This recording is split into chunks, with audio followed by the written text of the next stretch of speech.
What do you think couples do wrong when they try to combine their finances? What's a mistake they make when they do that? Well, they're doing it at engagement. Hello? What happened to the dating period? Yeah. Like, there's a stat out there, and I can't quote the exact number, but I want to say it's like 48% of couples don't actually talk about money until they're engaged. What? Should be the first month. Should be the first, frankly, I say it's the first date. Yeah. First date. You can ask a question that's like, oh, hey, if you got $1 million tomorrow, what would you do? That's not a show me your W-2. Yeah. That's very much like a fun first date question. Yeah. It doesn't feel out of the norm. It doesn't feel like, kind of a pressury thing. It's just a fun exercise to see what this person is like. Yes. But you get to start talking about money early. And you know what it means to that person. Are they opening up their own bakery because they've always had a passion for baking? Or are they going to go buy a duplex apartment because they really want to start making passive income? Do they like, tell me what they do? And so I think when couples wait too late, you end up marrying people who you are not financially compatible with, people who do not value a dollar the same way you do. And that ends up becoming a big problem. And I think in part why there are so many irreconcilable differences in some couples, in the same way that like politics or religion or do you want to have kids, yes or no, those are kind of deal breaker questions. Yeah. I think how you think about money and how your relationship with money is a deal breaker question.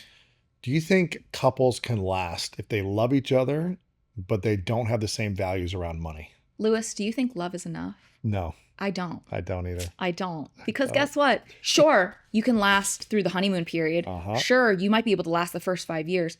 But if I have the great love story that I'm hoping to have, it is going to be like 70 years. Yeah. Right? I got married at 30. If we get to 100, that's 70 years. You're going to tell me that love is going to carry us for 70 years? Are you are you joking? No. Are you crazy? Like, I truly believe that you have to work at a relationship to want it. Yeah. The grass is greener where you water it. And I treat my relationship like a business, my business, the business that I pour all of my energy and my time and my love and my adoration into. I give my relationship the same kind of care. And I know that doesn't sound romantic, but I build smart systems. I keep the right people on staff. I take time to really evaluate. I do a quarterly business review, but also a quarterly financial review with my partner. Like, I treat my relationship like a business. And if we took it as serious as we do making a business, fewer people will get divorced. Yeah. How many people do you think, I don't know if there's a stat around this, but how many people do you think die every year around money stress or money problems or money issues? I mean, I wish I had the stat because that'd be really, really powerful. But financial anxiety is one of the worst and most pervasive things because it doesn't turn off. So like, say you have anxiety in your relationship. When you go to, see your boys, you don't think about, the old ball and chain for right. You get a 2 little hours. break. You get a little break. Yeah. But if you have problems with your money, you feel it at home. You feel it at the grocery store. You feel it at work. You feel it when you go to do anything fun because you're not sure if you can afford it. It is constant. It's like suffocating you. Always. And it's on your phone. Yeah. Imagine not being able to escape. It's on your phone. And in terms of like, look what everyone else has and I don't have it and I can't afford it. Yeah. It's like takes over your nervous system. Correct. You're on fight or flight all the time. Wow. You could be lonely and depressed by not having a relationship or have other challenges or not have a career. But if you don't have your money, if you don't have harmony around it or some type of healthy relationship around money, it really suffocates you. Yeah. It holds you back in a big way.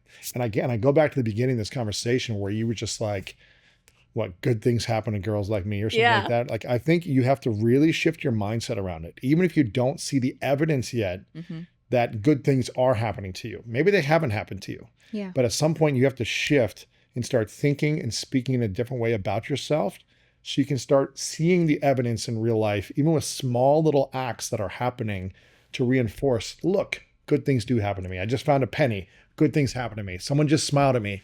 Good things happen to me. Whatever it is, we've got to reinforce it. It's why I really hate it when people are like, oh, I'm bad with money.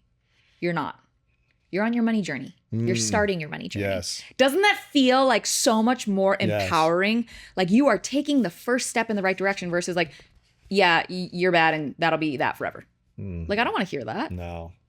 I'm learning. I'm learning. I'm developing. Yeah. I'm just getting started. Yes. I'm excited about the Yeah. journey. I'm still excited about learning Spanish.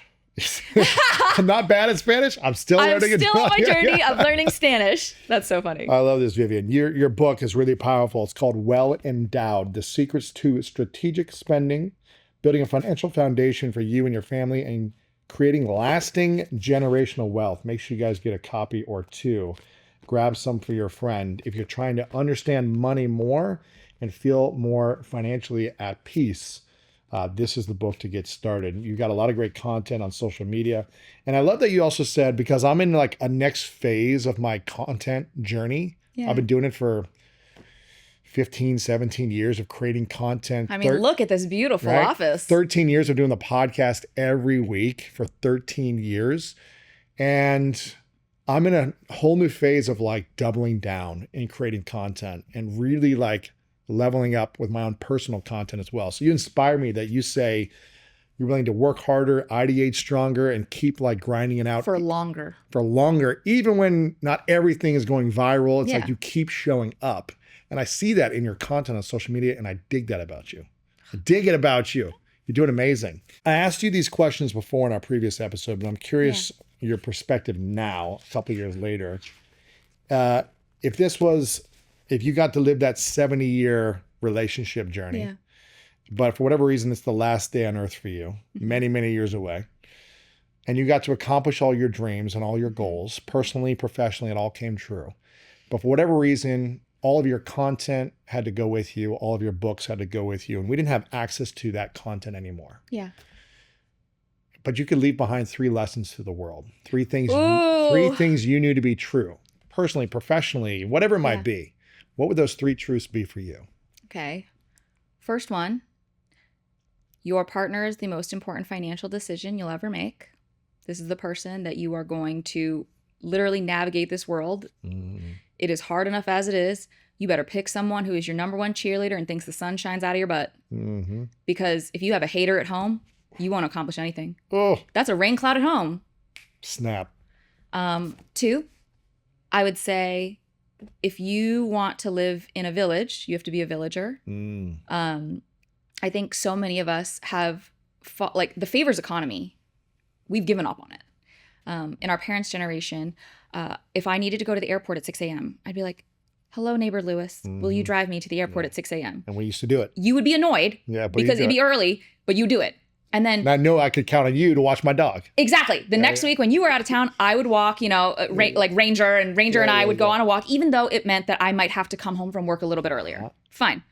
We would do each other these little favors. But now these favors have been replaced by companies. And now you are spending an arm and a leg for things that our communities used to do for us. Interesting.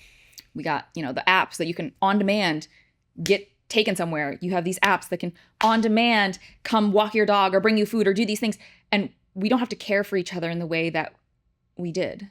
And when we don't foster that community, we don't show up to the PTA bake sale, we don't go to the housewarming, we don't bring over a bottle of wine on a Thursday night, like we lose the village because we are not being villagers. Would you say you're a good villager? No, I'm terrible. I think we could all certainly afford to be better. Yeah. I think I was a really good villager in college because I lived within a, Sorority 1 mile, or whatever it is. a 1 mile radius of every single one of my best friends. I would show up for them. I would make time, but I also had so much more time. Yeah. Now you don't. And now I don't. And I am certainly, as someone who is a high earner, have outsourced so many parts of my life in a way that sometimes I look and I'm like, oh man, it feels a little empty. Really? Yeah. Feels like lonely or empty or lack of community. Lack of community. And I only feel it again. And that warmth and that joy is like when I truly spend time with my girlfriends. Really? Yeah. Wow. It's really important to have that community. There are things that I can talk to them about that I can't, like, it's not that my husband doesn't understand. It's different. It's different. Yeah. And it's good to have. Of course. It's both and. Yeah. Interesting. So do you feel like you will actually reinvest in being a good villager? in the future? I'm trying. But when you're so busy and you got a lot of It's hard. projects and you're creating and you're married and you got... I think something that I did a really good job of is I just moved in Miami. I'm in a new building and I'm so devastated because this new building, it's wonderful. Don't get me wrong. Yeah, you're looking at the ocean. Yeah, everything is amazing. But I'm devastated to be in this new building because the average age of the resident is younger than my last building. I would say the average age is probably 40, maybe early 50s. And you're like, younger. The last building I was in, the average age was like 70. And it was so easy to build community. Right. I would go to Pilates the same time twice, and somebody would be like, what's your name? Because these are people who came up in the favors economy. There was one time, one lady handed me a bag and she was like, I live in the South Tower, but you live in the North Tower. Can you go bring this banana bread to somebody? I'm like, I don't know this person, but yeah, I'll do it for you because you have now pressured me into doing this for you. Yeah. And there was one time I was actually, I had gotten off of the wait list for a workout class. All of these 70-year-old women are stronger than me, more physically fit than me. It's fine. I got a text and it was like, Vivian, you're running late for this workout class. Like, do you want me to save you a mat? Spot. Yeah. And I was like, what the am I late for this class? But two, it would like never occur to me to text someone that I don't really know that well. These aren't like my best friends. These are like women that I had met in passing and had like, good conversations with. And I was like, wow, she like really thought of me in that way. And she knew I was coming. Wow. Because I had come every Saturday prior to this. Sure. And so I think I could certainly do a better job fostering community. There are certainly situations where community is easier to build because everybody is so community minded. And I think I'm going to be chasing that high for quite some time. Long time. Okay. Yeah. And the third truth? And the third truth is this. At the end of the day, nobody is coming to save you. Mm-hmm. I am going to sit here and be the first person to tell you it ain't fair. Life ain't fair. Some people are born on third base. Some people are out in the parking lot with the person who is selling those illegal hot dogs that does not have a vendor's license. Mm-hmm. Fine. But just because our current society is not perfect, just because it severely needs legislative change to make the financial system more fair, it does not mean that you can lose hope. Mm-hmm. You still have to have hope. You still have to believe with every fiber of your being that you can improve your station in life. No matter where you start, you can end better. And here's a little tricky thing. I recently had the pleasure of interviewing Shaun White. Yep. And I took away from this interview that Shaun White is most possibly the pettiest man I've ever met in my life. Tell me why. Because he holds a grudge. He does not ever forget his enemies. And when someone told him that he couldn't do something, or like, he had a adversary at some competition, whatever, he would hold it in his head and he would use it as high octane fuel to give him hope and to power that hope with rocket power, with rocket fuel, to accomplish it, to prove them wrong, to be the best. And he jokes about it because he's like, these people probably didn't even know we were beefing. It was one-sided beef. Right. I made it up in my head. Mm-hmm. But because he had something that was powering and firing his engine, he was able to keep going to do better for longer. Wow. And so that's cool. Don't lose hope and always have something that's fueling you. That's great. Your Rich BFF over on social media. Make sure to follow you. Get the book Well Endowed. You can get the book Well Endowed at richbffbook.com. richbffbook.com. I have one final question for you before I ask it, Vivian. I want to acknowledge you because the last time I saw you was a couple years ago on my show. Then I came on your show for my book, Make Money Easy. And I want to acknowledge you because of your energy. I feel like has shifted each time I've seen you. You think? I really believe it. And there's something inside of you that shifted. Not like you were horrible or something before, but I see you elevating yourself and reinvesting in your health. Mm-hmm. And I think we mentioned this briefly that there's a lot of wealthy people in the world who are not healthy people. Yeah. In their relationships or in their actual physical health. And I want to acknowledge you for setting a standard. You talked about the mentor that you had that if you didn't have her, you wouldn't be where you're at. Yeah. And there's a lot of specifically women in the world who follow you that you're their big sister, you're their mentor. And because you're willing to invest in your health, they're seeing that as well. And they're probably making conscious decisions for their health also. Yeah. So you're not only helping people become wealthier with their money, but also wealthier with their health. And I think that's the most important most important wealth in the world. So I acknowledge you for being on that journey. Thank you. It's hard. You got a lot of things going on. You're doing books, you're working at a company, you're doing all these different things. And a lot of people make the excuse of, I've got too much on my plate. I can't go to the gym in the morning. I can't do it at night, or I don't have time. And I think that's the most important thing, is to invest your time in your health and your relationships. So I acknowledge you for that. Thank you. Thank you for shout out to my trainer. There you go. Well, I say shout out to your trainer, but shout out to you for constantly showing up. Your trainer can guide you and push you harder, but you have to show up to the workout. Yeah. You have to make the time. You have to not make it excuses. Yeah. And so I acknowledge you. Yes, the team supports you, but you got to make the decision every day to show up. So I acknowledge you for that. And shout out to the trainer. Final question, Vivian, what's your definition of greatness? You know, I feel like it's changed over the years. And if I'm honest, I think I said that the last time you asked me this question too. It evolves, It continues to change. But I think greatness for me now is being able to get to a point where I can just do whatever I want. Like, it's all about getting to do stuff and not having to do stuff. Like, I think for a very long time, I felt like I had to do this. I had to do that because I wanted a certain amount of wealth, numerical wealth in my bank account. And I'm not there.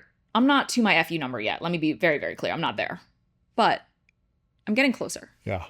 And the closer I get, the more I'm realizing I get to choose me, and I get to choose how I show up every single day. And I think if I keep saying yes to stuff that drains my energy or drains me, I don't then get to show up my best for the things I'm actually looking forward to.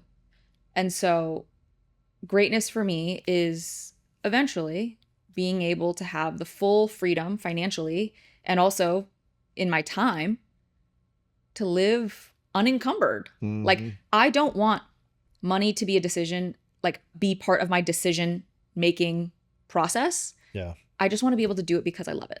Thank you so much for watching this video. If you enjoy this and you want more inspirational content, make sure to click the subscribe button below and click right here to watch what's coming next.